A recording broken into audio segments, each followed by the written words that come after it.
कि प्रधानमंत्री, मुख्यमंत्री, भारत सरकार के मंत्री या राज्य सरकार के मंत्री किसी भी गंभीर आरोप में अगर अरेस्ट होते हैं और 30 दिन तक उनको जमानत नहीं मिलती है तो मुख्यमंत्री या प्रधानमंत्री मंत्री के केस में उनको उनके स्थान से मुक्त करेंगे।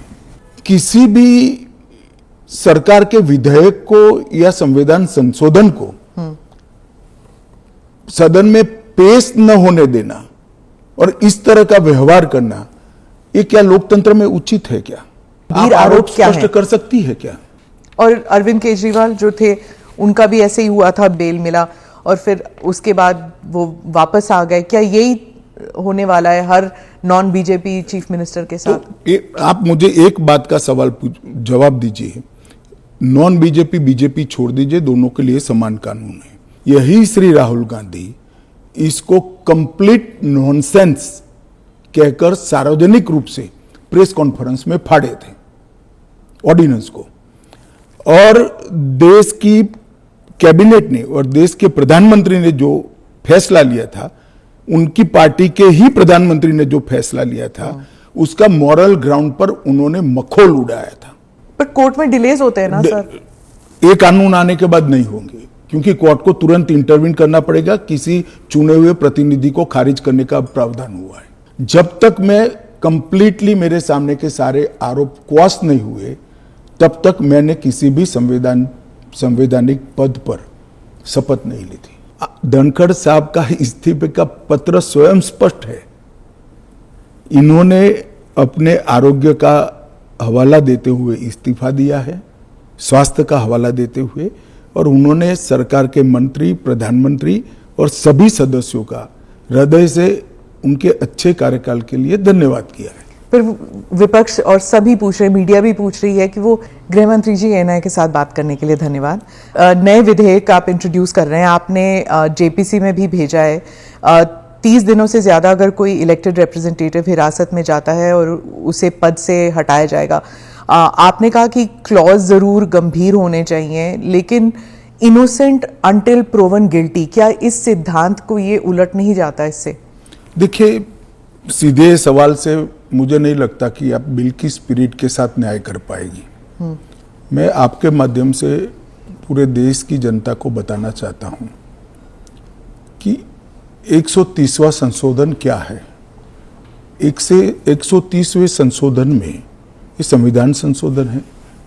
इसमें हमने एक प्रावधान किया है कि प्रधानमंत्री, मुख्यमंत्री, भारत सरकार के मंत्री या राज्य सरकार के मंत्री किसी भी गंभीर आरोप में अगर अरेस्ट होते हैं और 30 दिन तक उनको जमानत नहीं मिलती है तो मुख्यमंत्री या प्रधानमंत्री मंत्री के केस में उनको उनके स्थान से मुक्त करेंगे। अगर वो नहीं करते हैं तो अपने आप कानूनन वो मुक्त हो जाएंगे। ये प्रावधान 130वें संवैधानिक संशोधन में हमने किया है। अब सबसे पहले मैं स्पष्ट कर देता हूं,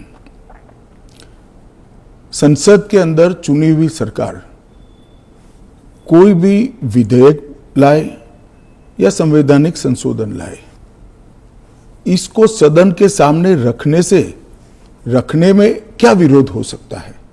जबकि मैंने स्पष्ट कर दिया था कि इसको हम दोनों सदनों की संयुक्त समिति को सौंपेंगे। वहां आप आपके विचार व्यक्त कर सकते हैं। और दूसरा, जब इस पर मतदान हो तब आप आपका मत व्यक्त कर सकते हो, क्योंकि ये संवैधानिक संशोधन है तो 2/3 बहुमत चाहिए दोनों सदनों में, जो आपके पास नहीं है या नहीं है वो तो उस वक्त सिद्ध होगा। परंतु उस वक्त आप अपना विचार भी रख सकते हो, वोट भी कर सकते हो। किसी भी सरकार के विधेयक को या संविधान संशोधन को सदन में पेश न होने देना और इस तरह का व्यवहार करना, ये क्या लोकतंत्र में उचित है? क्या देश की पार्लियामेंट के दोनों सदन बहस के लिए है या शोरगुल और हल्ले के लिए है? मुद्दे का विरोध हमने भी देखा है, हमने भी करा है, परंतु बिल को पेश न होने देने की एक प्रकार की मानसिकता मैं नहीं मानता हूं कि ये लोकतांत्रिक है और विपक्ष को देश की जनता के सामने इसका जवाब देना पड़ेगा। उनका जो मैनर ऑफ प्रोटेस्ट है उसके बारे में मैं बाद में पूछूंगी, लेकिन ये जो गंभीर आरोपों का जो दायरा है, क्या आप स्पष्ट कर सकते हैं कि गंभीर आरोप क्या है? स्पष्ट कर सकती है क्या? हाँ, तो वही मैं आपसे हाँ, तो जरा पूछिए आरोप। तो क्या आरोप हो सकते हैं? कैपिटल मतलब मर्डर, रेप, ऐसे वाले जो नहीं, पहले विपक्ष का इस बिल में विरोध क्या है वो तत्वतः आप बता सकती है क्या? इसका मूल विरोध का कारण जो विपक्ष ने मीडिया को समझाया होगा, हाँ, वो आप हमें बताइए। तो वो तो कह रहे हैं कि आप इस बिल के जरिए आप जो इलेक्टेड रिप्रेजेंटेटिव है, जिनके पास मैंडेट है और जिनका जनाधार से कनेक्शन है, आप उसको उलट रहे हैं और आप 30 डेज में आप बेल नहीं मिलेगा तो वो हट जाएंगे, और ये तो it is like political suicide या पॉलिटिकल मर्डर। देखिए, इस देश में आज एनडीए के मुख्यमंत्रियों की संख्या ज्यादा है, प्रधानमंत्री भी एनडीए के हैं, श्री नरेंद्र मोदी प्रधानमंत्री। तो ये बिल सिर्फ विपक्ष के लिए क्वेश्चन खड़ा नहीं करता, हमारे मुख्यमंत्रियों के लिए भी क्वेश्चन खड़ा करता है। मैंने जो सुना वो कह रहे कि आपके लोगों के सामने एफआईआर नहीं होती है। ये जनता को गुमराह करे। उनको मालूम है कि किसी भी व्यक्ति के खिलाफ आरोप है तो आप पब्लिक इंटरेस्ट लिटिगेशन के माध्यम से कोर्ट के सामने जा सकते हैं। कोर्ट ऑर्डर करेगी कि इनके खिलाफ एफआईआर करो। अगर ज्यादा ही गंभीर मामले हैं तो कोर्ट मॉनिटर भी करती है। इसमें पक्ष विपक्ष कहां आता है? एक सेकंड, मेरी बात पूरी नहीं हुई है। इसमें पक्ष विपक्ष नहीं आता है। और दूसरी बात, इसमें 30 दिन तक जमानत का प्रावधान किया गया है। अगर फर्जी टाइप का केस है तो देश की हाई कोर्ट और सुप्रीम कोर्ट आंख मूंद कर नहीं बैठे हैं। किसी भी केस में हाई कोर्ट और सुप्रीम कोर्ट को जमानत देने का अधिकार है। अगर जमानत नहीं मिलती है तो आपको पद छोड़ना पड़ेगा। मैं एएनआई के माध्यम से देश की जनता को और पूरे विपक्ष को भी पूछना चाहता हूं, क्या कोई मुख्यमंत्री, कोई प्रधानमंत्री या कोई मंत्री जेल में रहकर सरकार चला सकता है क्या? इस देश के लोकतंत्र के लिए शोभा रूप है क्या? और अगर 30 दिन के बाद जमानत मिल जाती है तो वो फिर से शपथ ले सकते हैं। हम multi party parliamentary democratic system में है। जब आपके पास सदन में बहुमत होता है, एक मुख्यमंत्री को किसी भी कारणसर जेल में जाना पड़ा, 30 दिन तक जमानत नहीं हुई, तो अब वो पदमुक्त हो जाएंगे, परंतु उनका बहुमत तो बना रहेगा। जैसे ही मुक्त होंगे वो फिर से मुख्यमंत्री बन सकते हैं। ये जो गंभीर आरोप होते हैं इन लोगों के खिलाफ, वो उनको साबित करने के लिए या उनसे छुटकारा पाने के लिए इतना वक्त लग जाता है। आप जैसे जो डेमोक्रेसीज हैं, बाकी डेमोक्रेसीज हैं, वहां पे क्या होता है कि वो हट जाते हैं और फिर वापस आते हैं। यहाँ पे तो जेल में डाल देते हैं। देखिए, जेल में डालने का जो प्रावधान है वो एनडीए सरकार ने नहीं बनाया है, वो सालों से यहां चल रहा है। दूसरी बात कि ये जो आपने कहा कि गंभीर आरोप की व्याख्या क्या होगी, तो उसमें हमने व्याख्या कर दी है कि 5 साल से ज्यादा सजा का जहां प्रावधान है वहां पर उनको पद छोड़ना पड़ेगा।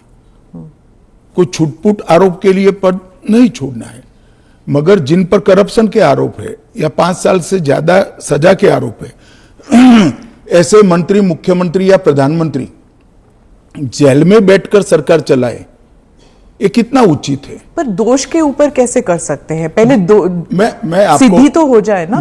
मैं आपको बताना चाहता हूं, आज भी भारत के जन प्रतिनिधित्व कानून जो है उसके अंदर प्रावधान है कि किसी भी चुने हुए प्रतिनिधि को 2 साल या इससे अधिक समय के लिए सजा होता है तो वो अपने स्थान से मुक्त हो जाएंगे सांसद के रूप में। अब उस पर हाई कोर्ट की अपील बाकी है, इस पर सुप्रीम कोर्ट की अपील बाकी है, मगर एक मॉरल ग्राउंड तय करने के लिए कानून आजादी मिली तब से बना है। इस पर भी आर्गुमेंट होता है कि भाई वो हाई कोर्ट से छूट जाएंगे, वो सुप्रीम कोर्ट से छूट जाएंगे, क्योंकि अपील फाइनल नहीं हुई है। तो जैसे ही छूटते हैं उनकी सदस्यता रिवाइव हो जाती है। कई सारे लोगों की सदस्यता समाप्त हो गई और तुरंत रिवाइव भी हुई, ऊपर से सजा का स्टे मिलने के बाद। पर इस दौरान उनका राजनीतिक कुछ नहीं होता है ना सर। सत्येंद्र जैन का देख लीजिए, उनके 4 साल कौन लौटाएगा? उनकी जो पॉलिटिकल लाइफ है वो तो खत्म हो गई ना। नहीं, मगर 4 साल तक उनको जमानत नहीं मिला, केस अभी चालू है। हाँ, तो पर उसके बाद सीबीआई का जो रिपोर्ट है वो कोर्ट ने एक्सेप्ट कर लिया ना। आप भयंकर भ्रांति में हो। जिस एफआईआर में वो 4 साल जेल में रहे, वो एफआईआर में क्लोजर रिपोर्ट नहीं भरी गई। क्लोजर रिपोर्ट 2022 के केस में भरी गई। जिन 4 केसों में वो जेल में गए थे और लंबे समय तक रहे, वो 4 केसों में सीबीआई ने चार्जशीट किया है और वो ट्रायल फेस कर रहे हैं। मगर आप पार्टी के प्रोपेगेंडा का आप शिकार हो। सत्येंद्र जैन जी को जिस केसों में लंबा समय जेल में रहना पड़ा, वो सारे के सारे केसों में चार्जशीट हुआ है और वो ट्रायल फेस कर रहे हैं। और अरविंद केजरीवाल जो थे, उनका भी ऐसे ही हुआ था, बेल मिला और फिर उसके बाद वो वापस आ गए। क्या यही होने वाला है हर नॉन बीजेपी चीफ मिनिस्टर के साथ? तो आप मुझे एक बात का सवाल जवाब दीजिए। नॉन बीजेपी बीजेपी छोड़ दीजिए, दोनों के लिए समान कानून है, परंतु किसी ने भी जेल से सरकार चलानी चाहिए क्या?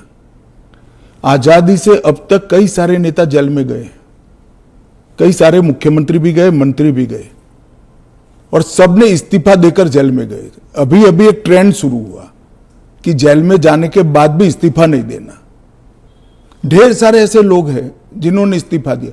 तमिलनाडु के कुछ मंत्रियों ने नहीं दिया, दिल्ली के मंत्री और मुख्यमंत्री ने नहीं दिया, और सरकार के सचिव, डीजीपी, मुख्य सचिव इनके पास आदेश लेने के लिए जेल में जाएंगे। ये क्या हमारे लोकतंत्र को दुनिया में सम्मान दिलाएगा क्या? ये मुद्दे पर चिंता, चर्चा होनी चाहिए, नहीं होनी चाहिए।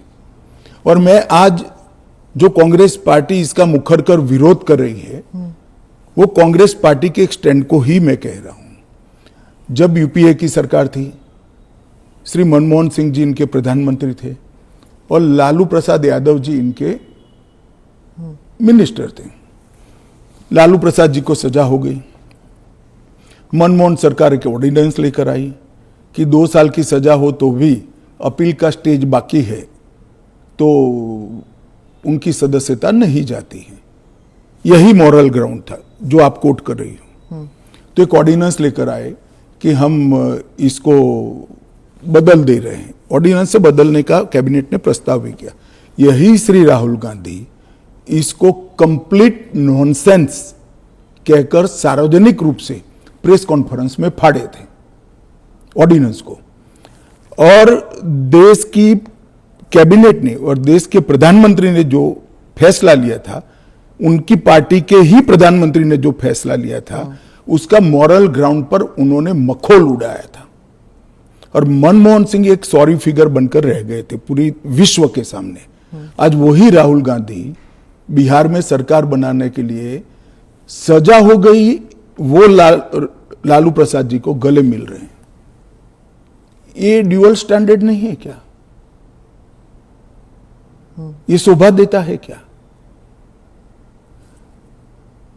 3 चीजों से ये सारे आरोप खारिज हो जाते हैं। एक तो प्रधानमंत्री जी ने स्वयं अपने आप को इसमें डाला है। एक जमाने में कांग्रेस 39वां संविधान, प्रधानमंत्री ने डाला है, पहले नहीं थे क्या प्रधानमंत्री? ना, पहले तो प्रोविजन ही नहीं था। तो जब कानून ड्राफ्ट हो रहा था तो उन्होंने खुद डाला अपना? हाँ, खुद डाला है। पहले 39वां जो संशोधन था, इसमें इंदिरा जी उपराष्ट्रपति, राष्ट्रपति के साथ साथ खुद को भी इनके खिलाफ कोई वैधता नहीं रहती है चुनावी मुकदमों का एक संविधान संशोधन लेकर आई थी। वो खैर कांग्रेस पार्टी और श्रीमती इंदिरा गांधी की नैतिकता का सवाल है।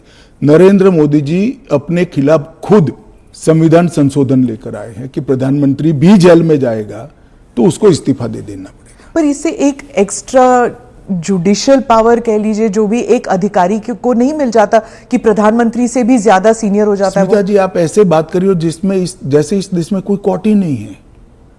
पर कोर्ट में डिलेज होते हैं ना सर। ये कानून आने के बाद नहीं होंगे, क्योंकि कोर्ट को तुरंत इंटरवीन करना पड़ेगा, किसी चुने हुए प्रतिनिधि को खारिज करने का प्रावधान हुआ है।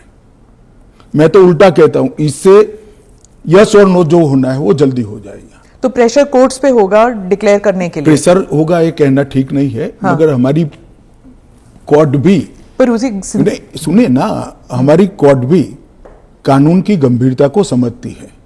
जब 30 दिन के बाद पद छोड़ना है तो वो उसके पहले इसका फैसला करेगी कि बेल मिलना चाहिए या नहीं मिलना चाहिए। हाईकोर्ट में जब केस गया कि श्री केजरीवाल जेल में है, तब उनको वहां से इस्तीफा देने चाहिए। पब्लिक इंटरेस्ट लिटिगेशन फाइल हुआ। हाईकोर्ट ने कहा कि हम सैद्धांतिक रूप से मानते हैं कि इनको छोड़ देना चाहिए मॉरल ग्राउंड पर, परंतु अभी के कानून में कोई प्रावधान नहीं है। चलिए, अब कानून में प्रावधान हो गया। मेरा बहुत स्पष्ट मानना है, मेरी पार्टी का मानना है, देश के प्रधानमंत्री का मानना है कि इस देश में कोई भी मुख्यमंत्री हो, मंत्री हो या प्रधानमंत्री हो, जेल में रहकर सरकार नहीं चला सकते। पहले भी कई लोगों ने मॉरल ग्राउंड पर इस्तीफा दिया है। लाल कृष्ण आडवाणी जी ने दिया था, येदुरप्पा जी ने दिया था, ईश्वरप्पा जी ने दिया था, जॉर्ज फर्नांडिस जी ने दिया था। कई सारे लोगों ने मॉरल ग्राउंड पर इस्तीफे दिए। कोई जेल में जाकर सरकार नहीं चलाई। इवन हेमंत सोरेन ने दिया था रिसेंट पास्ट में। जब वो छूट कर आए तो फिर से मुख्यमंत्री बन गए। अब इसका हमने कानूनी प्रोविजन किया है, क्योंकि जब पहले कानून बने होंगे, संविधान बना होगा, तब संविधान निर्माताओं ने ऐसी निर्लज्जता का कल्पना नहीं करा होगा कि कोई भी मुख्यमंत्री जेल में जाएगा और अंदर से मुख्यमंत्री बना रहेगा। खैर, अब ऐसी घटनाएं हुई है रिसेंट पास्ट में, तो हमें हमारी नैतिक मूल्यों के स्तर को गिरने नहीं देना चाहिए। एक कानून नैतिक स्तर के मूल्यों को एक आधार देगा और इससे हमारा लोकतंत्र निश्चित रूप से मजबूत होगा। गृहमंत्री जी, विपक्ष कह रहा है कि सरकार जो है वो इस तरह के जो सिचुएशन बनाएगी या फिर कोर्ट पर दबाव डालेगी कि 30 दिन में जमानत नहीं मिलेगा। अगर 30 दिन में जमानत नहीं मिल जाता तो फिर the entire thing falls through. देखिए, ये उनका पद से चिपक रहने के लिए एक अलग प्रकार से बनाया हुआ खूबसूरत आर्ग्यूमेंट है। मैं मानता हूं हमारी कोर्ट्स संवेदनशील है और जब किसी का पद जाता है तो निश्चित रूप से कोर्ट समय मर्यादा में उनकी जमानत के फैसले करेंगे, जो भी होगा उसका। मैं विपक्ष के लिए नहीं लिखा, पक्ष विपक्ष जो भी होगा, इसकी जमानत के फैसले तुरंत ही करने की पद्धति भी डेवलप होगी, ऐसा मेरा स्पष्ट मानना है। वो तो कहते हैं कि पॉलिटिक्स ऑफ वेंडेटा होगा, क्योंकि जो इन्वेस्टिगेटिंग ऑफिसर है, जो पुलिसिंग है, वो सब सेंट्रल के कमांड में आ जाता है। पूरी चीज में से आपकी सरकार है तो फिर पूरी चीज में से कोर्ट को बाहर ही रख रही हो। तो कोर्ट जाने से पहले इन्वेस्टिगेशन भी तो होगा ना। इन्वेस्टिगेशन तो पुलिस के हाथ में। मैं समझ गया, इन्वेस्टिगेशन हो गया, गलत हुआ, मान लीजिए आरोप भी मान लीजिए, अरेस्ट भी गलत हुई, तो 30 दिन में कोर्ट कहेगा अरेस्ट गलत है। और वेंडेटा की बात कांग्रेस पार्टी कर रही है, इनको शोभा नहीं देता जी। पर ये फिर वही पॉलिटिक्स की बात हो गई ना, क्योंकि आप कह रहे हैं कि इतने सारे राज्य हैं जहां पर बीजेपी के चीफ मिनिस्टर्स हैं, लेकिन वो तो टारगेट में नहीं होंगे। वो तो कह रहे हैं कि जहां पर बीजेपी की सरकार नहीं है वहां के चीफ मिनिस्टर्स को आप टारगेट बनाएंगे, खासकर ये जो इंडिया अलायंस के जो चीफ मिनिस्टर्स हैं। देखिए, मैं अभी भी कहता हूं कि भारतीय जनता पार्टी और एनडीए शासित जो राज्य हैं वहाँ कोई भी करप्शन या हमारे मंत्री या मुख्यमंत्री के खिलाफ केस है, उनका आरोप मान लीजिए, मानने के लिए ये फर्जी आरोप है, मगर एक सेकंड के लिए मान लीजिए कि कानून का काम नहीं करेगा, तो कोई भी व्यक्ति कोर्ट के सामने जा सकता है और कह सकता है कि इनके सामने एफआईआर दर्ज करने का आदेश दीजिए। और जब उनकी सरकार थी और वो ऐसा करते थे, तब बहुत सारी जांच कोर्ट के आदेशों से शुरू हुई है। यूपीए 2 में कम से कम 12 केस में गिना सकता हूं, जहां कोर्ट के ऑर्डर से सीबीआई की जांच हुई है और सारे लोग फंसे हैं। पर वो उस टाइम तो उनकी सरकार थी, अभी आपकी सरकार है। वो कह रहे हैं कि चाहे डीएमके हो या आम आदमी पार्टी हो, आप सबके नेताओं को आप जेल में डाल देंगे। ऐसे नहीं हो सकता है, ये संभव ही नहीं है, क्योंकि कोर्ट तुरंत इंटरवीन करेगी अगर इसके अंदर एफआईआर के अंदर या अरेस्ट के अंदर तत्व नहीं है तो अरविंद केजरीवाल का उदाहरण भी देते हैं कि इस प्रावधान के अनुसार अगर उन्हें जमानत 30 दिन के भीतर ना मिलती तो वो भी वहीं पे पड़े रहते, जेल में पड़े रहते, और उनको फिर वो चीफ मिनिस्टर पद से भी हटा दिया। जमानत उनको एक कानून आया ही नहीं था, फिर भी मिल गई थी। हाँ, मगर इतना जरूर होता, अगर वैसे ही अगर ये कानून होता तो उनको इस्तीफा दे देना पड़ता, वो जो मैं मानता हूं कि देना चाहिए। बाहर निकलकर जब पब्लिक विरोध करने लगी तो उन्होंने दे भी दिया, मॉरल ग्राउंड पर ही दिया। अब कानूनन देना पड़ेगा, इतनी ही बात है। तो चुनाव फेस करने के पहले उन्होंने मॉरल ग्राउंड पर इस्तीफा देकर आतिशी जी को दिल्ली की मुख्यमंत्री, क्योंकि जैसे ही घूमने लगे पब्लिक ने सवाल करे। आपने कहा कि आप जीपीसी में भेजने वाले हैं, लेकिन ऑपोजिशन जो कह रहे हैं, जैसे टीएमसी जो फोर फ्रंट पे है ऑपोजिशन में, इस मामले में वो कह रहे हैं कि वो जेपीसी का हिस्सा बनेंगे ही नहीं, वो बॉयकॉट कर देंगे। फिर क्या होगा? नहीं, क्या होगा तो हम क्या कर सकते हैं? तो फिर वो कानून ले आएंगे फिर? तो उनको कौन ना बोल रहा है कि आप मत बनो, क्योंकि हम कह ही रहे हैं कि आप बनिए। आप अगर पार्लियामेंट चलाने के जो नियम बने हैं वो नियम को भी स्वीकार नहीं करोगे और आप कहोगे कि हमारी इच्छा है वही फाइनल हो, भले हम विपक्ष में हैं, ऐसे नहीं हो सकता। सरकार उनको मौका दे सकती है, अगर वो मौके का स्वीकार नहीं करते हैं तो हम क्या कर सकते हैं? हम तो रिसीविंग एंड पर हैं। क्योंकि वो रिसीविंग एंड पे हैं आप। निश्चित रूप से अगर जेपीसी बनाने का निर्णय होने के बाद भी वो जेपीसी का बहिष्कार करते हैं तो सरकार के पास विकल्प क्या? वो कह रहे हैं कि आप सिर्फ उनका स्टैंप चाहते हैं, ये तो संविधान की हत्या है। ये ऐसा नहीं है। जेपीसी में अनेक साक्ष्य बुलाए जाते हैं, सार्वजनिक जीवन के भी बुलाए जाएंगे। आप एप्लीकेशन करोगी तो आपको भी बुलाएंगे, आपका रिकॉर्ड होता है और वो सारे दलीलों का, साक्ष्यों के दलील का काट कर रिपोर्ट तैयार होता है और वो रिपोर्ट के आधार पर बिल को बदला जाता है। तो पूरी पार्लियामेंट की संवैधानिक प्रक्रिया को ही सिरे से खारिज करते हैं। फिर तो आप ऐसे भी कह सकते हो कोई भी कानून हम पास नहीं होने देंगे, हम विरोध करेंगे। कि महत्वपूर्ण बिल है, सभी पार्टियों के सदस्यों की राय पार्टी से कंसल्ट कर एक कंसीडर्ड राय जेपीसी के सामने आनी चाहिए। और अगर जेपीसी नहीं आता, अगर वो बहिष्कार करते हैं, तब क्या होगा? तो कुछ नहीं होगा, जेपीसी अपना काम करेगी। तो कैसे काम करेगी? अगर बहिष्कार कर रहे हैं तो फिर तो पूरे ऑपोजिशन के बगैर तो मौजूदा लोग काम करेंगे। कल को आप अगर ऑपोजिशन अभी से लेकर 4 साल तक कोई काम में सहयोग नहीं होता है, देता है, तो देश नहीं चलेगा क्या? स्मिता जी, ऐसे नहीं चलता है। हम इतना ही कर सकते हैं कि उनको बोलने का मौका दे, उनको बात रखने का मौका दे। अगर वो अपनी बात रखना ही नहीं चाहते हैं, अगर बोलना ही नहीं चाहते हैं, तो देश की जनता भी तो देख रही है ना चीजों को।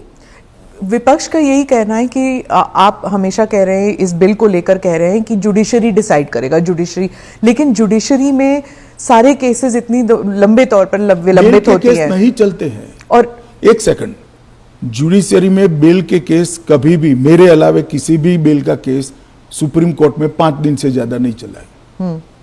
पर ये इरिवर्सिबल हो गया ना, ये जो केसेस हो जाते हैं, अगर उनको पद छोड़ना पड़े तो ये इरिवर्सिबल हो गया ना। जमानत मिलने के बाद वो फिर से ले सकते हैं। हमारा इतना ही है कि जमानत नहीं होती तब तक आप जेल से सरकार नहीं चला सकते। तो चलो, जमानत मिलने में 30 की जगह 40 दिन हुआ, तो 40 दिन के बाद आप शपथ ले सकते हो। इसमें कोई जुडिशियल प्रोविजंस हैं क्या इस बिल में कि थोड़ा बहुत एटलीस्ट सुरक्षित महसूस करे? यही सबसे बड़ा सुरक्षित महसूस करने का कारण है कि 30 दिन के बाद अगर आप इस्तीफा देते हो, उसके बाद में आपको जमानत मिलती है, जब चार्जशीट हो जाए वगैरह वगैरह, और जमानत अगर मिलती है तो आप शपथ ले सकते हो। इससे असुरक्षित होने का कोई भाव रखने का लोगों के कारण नहीं है। नजरिए में आप ऑलरेडी गिल्टी साबित हो गए ना, अगर आपको इस्तीफा देना है, फिर से इलेक्शन लड़ना है। ऐसा है, इसके पहले कितने स्टेज आते हैं पहले आप जान लीजिए। सबसे पहले एफआईआर होती है और सीबीआई है तो पीई होती है, preliminary inquiry Investigation, okay. Inquiry होती है, Inquiry, एफआईआर होती है। एफआईआर पर आप स्टे ले सकते हो। हाँ, उसके बाद में आपकी पूछताछ होती है, इस पर भी स्टे ले सकते हो। इसके बाद में आपका समन निकलता है, उसके बारे में भी आप स्टे ले सकते हो। और अरेस्ट पर भी स्टे लेते हो, और अरेस्ट होती है तो फिर जमानत के लिए अप्लाई भी कर सकते हो। ये 5 स्टेज आते हैं, रातों रात कुछ नहीं होता। मगर करप्शन में अगर आकंठ आप डूबे हुए हैं तो फिर तो अरेस्ट भी होगी, जेल में भी जाना पड़ेगा, इस्तीफा भी देना पड़ेगा। फिर भी अगर बाद में जमानत होती है तो आप फिर से शपथ ले लो भाई। मगर एक बात आप मुझे ये बताइए, क्या एज अ सीनियर जर्नलिस्ट आप इस चीज को ठीक मानती है? क्योंकि अभी तो नरेंद्र मोदी जी है तो ऐसा सवाल ही नहीं है, परंतु कभी भी देश का प्रधानमंत्री जेल में जाए तो जेल से देश का प्रधानमंत्री सरकार चलाए, वो ठीक मानती है क्या आप? देश का मुख्यमंत्री जेल में रहकर सरकार चलाए, वो ठीक मानते हैं क्या आप? क्या इस देश में ऐसी मान्यता है कि जो व्यक्ति पद पर बैठा है इसके अलावा देश चलेगा ही नहीं? भाई, आपके दल का बहुमत है, आपके दल का कोई अलग व्यक्ति आकर शासन चलाएगा। जब आपका बेल हो जाए आप जरूर चले जाइए वहां पर। मगर हमने कोई एक लेवल रखना है। फिर तो 2 साल के बाद सदस्यता भी क्यों जानी है? क्योंकि ऊपर अपील का अधिकार है, वो निर्दोष छूट सकते हैं। क्यों जानी चाहिए 2 साल? और वो कांग्रेस के समय में प्रावधान हुआ है कि अगर 2 साल से ज्यादा सेशन कोर्ट्स में जेल होती है, 2 साल से ज्यादा समय के लिए कैद का ऑर्डर होता है, तो आपकी सदस्यता अपने आप समाप्त हो जाती है। गृहमंत्री जी, मॉनसून सेशन में हमने देखा कि विपक्ष ने आप पर भी आरोप किया कि आप भी जेल गए थे, आप पे भी आरोप हुआ था। तो जब उन्होंने ऐसा कहा, आपने कहा कि मुझे नैतिकता के बारे में कांग्रेस से नहीं सीखना, उस बारे में आप बताएंगे हमें कुछ? जरूर बताऊंगा। मैंने इसलिए कहा था कि मेरे पे आरोप लगा और जैसे ही मुझे समन आया, अरेस्ट छोड़ दीजिए, सीबीआई ने मुझे समन किया, मैंने दूसरे ही दिन इस्तीफा दे दिया था। अरेस्ट तो मेरी बाद में हुई। जैसे ही सीबीआई ने मुझे समन किया था, मैंने दूसरे ही दिन इस्तीफा दिया था और केस चला और केस में जजमेंट भी आया कि ये पॉलिटिकल वेंडेटे का केस था और मैं पूर्णतया निर्दोष हूं। पर वो तो बाद में आया था एक ना, सेकंड, 2016। एक सेकंड सुनिए ना। हाँ। एक सेकंड, वो जजमेंट बाद में आया। बेल मेरी पहले हो गई हाँ। थी, बेल मेरी पहले हो गई जी। थी। और वो जजमेंट ऐसा आया कि कंप्लीटली पॉलिटिकल वेंडेटा के केस है, कहीं पर दूर दूर तक मेरा इस केस में इन्वॉल्वमेंट नहीं है और मुझे शंका के आधार पर बरी नहीं किया गया था। मेरे सामने के केस को खारिज किया गया था और मुझे बेल मिल गया था 96वें दिन पर। फिर भी मैंने फिर से शपथ लेकर गृह मंत्री नहीं बना था। इतना ही नहीं, जब तक मैं कंप्लीटली मेरे सामने के सारे आरोप क्वाश नहीं हुए, तब तक मैंने किसी भी संवैधानिक पद पर शपथ नहीं ली थी। तो मुझे क्या विपक्ष नैतिकता के पाठ पढ़ाता है? इन लोगों ने इंदिरा जी के समय में प्रयास किया कि प्रधानमंत्री को शील्ड किया जाए और आज भी ये प्रयास कर रहे हैं कि अगर कभी जेल में जाना पड़े तो हम आराम से जेल से सरकार बनाएंगे, जेल को सीएम हाउस पीएम हाउस बनाएंगे और वहां जाकर डीजीपी जेल से ऑर्डर लेंगे, चीफ सेक्रेटरी जेल से ऑर्डर लेंगे, भारत सरकार के कैबिनेट सेक्रेटरी जेल से ऑर्डर लेंगे, भारत सरकार के गृह सचिव जेल से ऑर्डर लेंगे। इस तरह से देश चलेगा। और ये कल्पना ही मैं तो, मेरी पार्टी और मैं दोनों सिरे से खारिज करते हैं कि जो व्यक्ति बैठा है इसके बगैर इस देश का शासन नहीं चल सकता। और इससे किसी का भी बहुमत पार्लियामेंट में या विधानसभा में प्रभावित नहीं होगा। एक सदस्य जाएगा, आपकी ही पार्टी के दूसरे साथी सरकार चलाएंगे और आप जब जमानत प्राप्त कर लोगे तो आप आकर फिर से शपथ कर सकते हो। इसमें आपत्ति क्या है?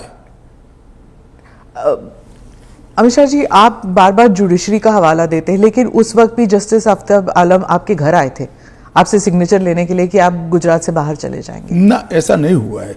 आफ्ताब आलम साहब कभी मेरे घर पे न आए नहीं है, ऐसी जरूरत भी नहीं पड़ी है।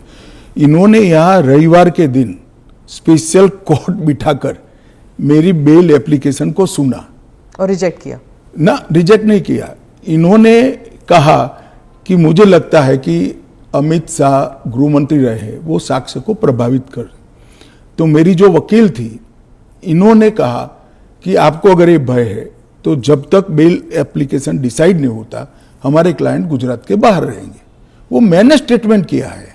2 साल आप बाहर रहे? हाँ, 2 साल में बाहर रहा, निश्चित रूप से बाहर रहा, क्योंकि 2 साल भारत के इतिहास में कभी भी किसी की बेल एप्लीकेशन 2 साल नहीं चली है।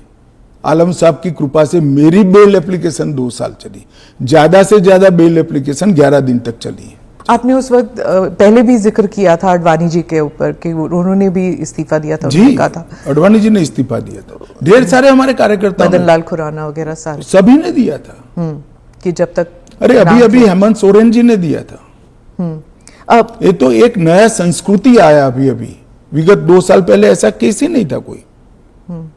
सभी लोगों पर आरोप लगते थे, सब लोग इस्तीफा दे देते थे, बरी होकर राजनीति शुरू करते थे।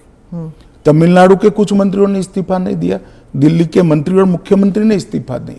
और अगर इस तरह से इस समाज जीवन का, नैतिकता का स्तर आप राजनीति का और समाज जीवन का नीचे ले जा रहे हैं, इससे हम सहमत नहीं हैं।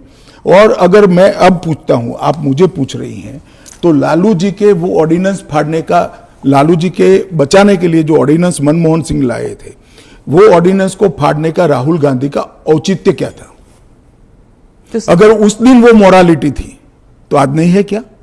क्योंकि आप लगातार 3 चुनाव हार चुके हो।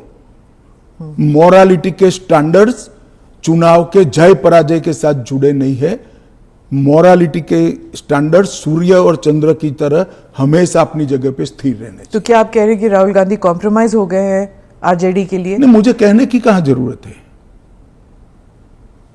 उनके 2 चीजों को वो कैसे जस्टिफाई करेंगे? मैंने तो आज पूछ लिया, आप इनका इंटरव्यू कर पूछ लो उनको। तो आपके जो एनडीए के जो पार्टीज हैं, क्या वो सब सहमत है इस जी सर, बिल को लेकर? सब चंद्रबाबू नायडू, नीतीश कुमार, सब सहमत है। सब आप पर इस मॉनसून सेशन में वो इतने आगे तो नहीं आए आपको डिफेंड करने के लिए, आप अकेले नजर आए। नहीं, आगे आने का मौका ही नहीं आया, बहस ही नहीं होने दी। जब जेपीसी होगी, जब बहस होगी और फिर पार्लियामेंट में बहस होगी तो सभी दल अपना अपना पक्ष रखेंगे। फिर आप पर पर्सनल अटैक हुआ, माइक हाथ में पकड़ा। देखिए, पार्लियामेंट किस तरह से चलनी चाहिए वो अकेला सत्ता पक्ष तय नहीं कर सकता।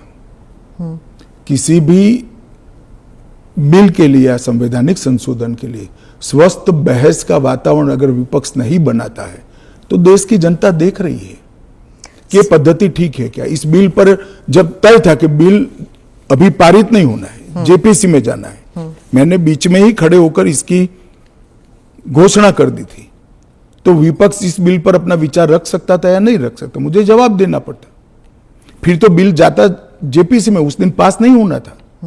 मैंने पहले ही घोषणा कर दी थी कि इस बिल को सरकार ने तय किया है कि ये जेपीसी में जाएगा, दोनों सदन का जेपीसी बनेगा, 21 सदस्य लोकसभा के होंगे, 10 सदस्य राज्यसभा के होंगे, 31 सदस्य प्रोरेटा सभी दलों से आएंगे। क्या ये बिल पास हो जाएगा? मुझे तो विश्वास है हो जाएगा। कांग्रेस पार्टी में ही और विपक्ष में ही कई लोग ऐसे निकलेंगे जो मोरालिटी का सपोर्ट करेंगे, मोरल ग्राउंड को बनाए रखने के लिए सपोर्ट करेंगे। और कब तक, कोई सीमा है, टाइम फ्रेम है? ये जेपीसी के अध्यक्ष जो बनेंगे उस पर निर्भर होगा। वो जब चर्चा समाप्त करेंगे तुरंत हम तो अगले सप्ताह में ले आएंगे। ऑपोजिशन कहती है कि जो पार्लियामेंट के अंदर सीआईएसएफ को लगाया गया है, इसकी वजह से लेजिटिमेट प्रोटेस्ट नहीं हो पा रहे और वो फोर्सिबली लोगों को बाहर किया जाता है जब प्रोटेस्ट करते हैं, तो वेल ऑफ द हाउस से। पहली एक बात की स्पष्टता आप समझ लीजिए, पार्लियामेंट के अंदर कोई भी फोर्स पार्लियामेंट की और गृह के अंदर सदन की सुरक्षा में वो स्पीकर के अधीन होती है। इसमें फोर्स का महत्व नहीं होता है। पहले भी दिल्ली पुलिस के जवान थे, अब सीआईएसएफ मार्शल्स थे ना पहले। तो वही मार्शल्स होते हैं, आज भी मार्शल्स ही है।